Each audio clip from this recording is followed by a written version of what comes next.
Hi guys, today pag-uusapan lang natin itong price action dito ni BTC. Sisilipin din natin yung ETF data dito and yung pinaka-monthly nitong price action nitong si BTC guys, no. So, meron tayong mga inad dito na basic indicators lang, which is the stochastic and yung RSI. So, punta muna tayo sa daily dahil as per checking dito, meron akong mga inaantay na confirmations as well as divergence. Dahil sa early time frame, ito makikita natin dito, naka-conso pa rin yung price action. So, nag-accumulate lang siya within this zone, no? Ngayon ay sisilimpin natin yung price action. Pero bago tayo dito magsimula, kung hindi nyo pa na-like itong video na ito, please like this video first. Subscribe nyo yung YouTube channel natin, turn on the bell icon para ma-notify kayo dito sa mga updates natin na ginagawa sa ating YouTube channel guys, no? May mga questions din dito, feedback, ano nga ba yung take ko for the price action itong si BTC, as well as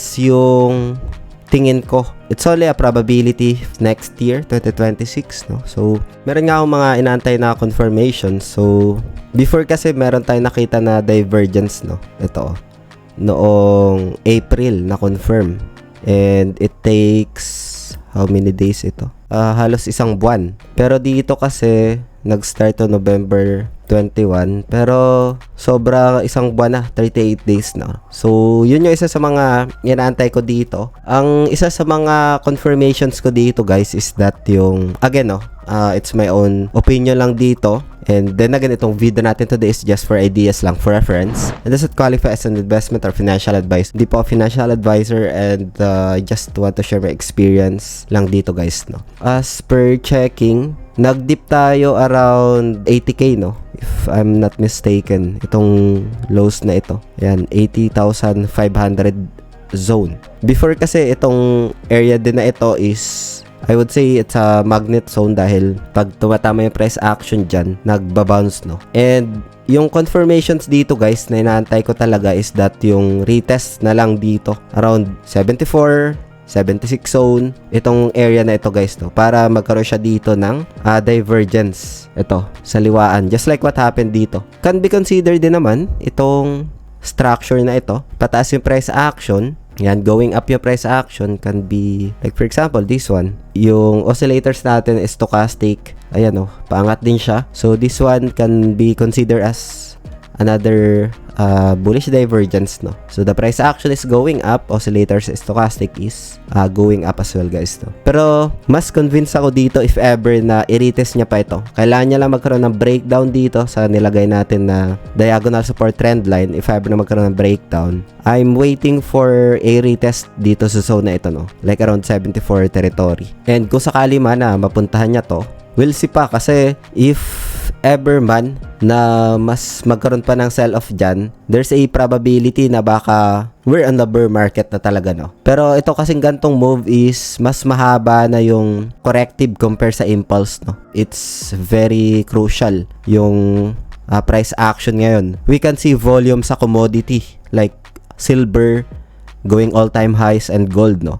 Pero sa mga risk asset, wala, we'll consider this as highs na itong zone na ito. Sa gold kasi nagkaroon din ng ganyang retest pero binalikan ng price action, oh. We can observe yung gold ito. So nagkaroon ng retest within this zone, no, around 4.3. Ayan, and then binalikan ng price action after few days, no. So hindi din talaga natin masasabi kung ano yung possible scenario dito. Pero itong gold kasi is like maganda, decent volume na ito negative almost 11% decline, and then nagkaroon siya ng mga retest dyan, nakahanap siya ng support, and then nag-continue yung rally, no. Nag 4,500-600 zone pa. So we'll see sa Bitcoin dahil BTC retrace over 35%, no. So yun yung isa sa mga tinitingnan natin. In my own opinion, I'm waiting for a retest within this zone.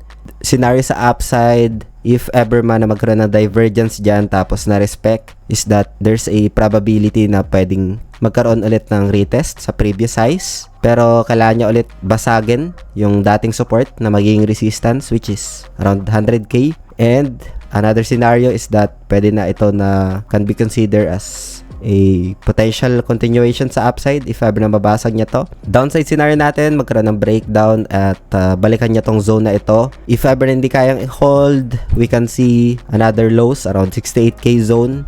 That's previous highs before. And role reversal scenario, dating resistance will act as support no, if ever man na magkaroon ng pagbagsak ng presyo. So yun yung isa sa mga scenario natin dito na na-observe kay BTC. We'll check as well this ETF data.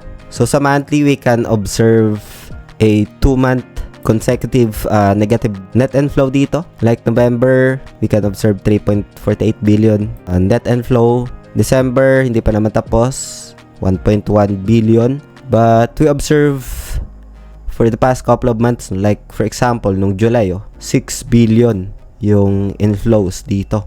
And nung November lang talaga yung isa sa pinaka malaki, including nung February pala. February and then November. So if we cross-validate sa chart, ito yung February inflows na ito. And then November, itong zone na ito, no? Ayan. So dito naman sa data, we can observe dito as well, no? Ito, yung daily niya, more of like a series of negative inflows, no?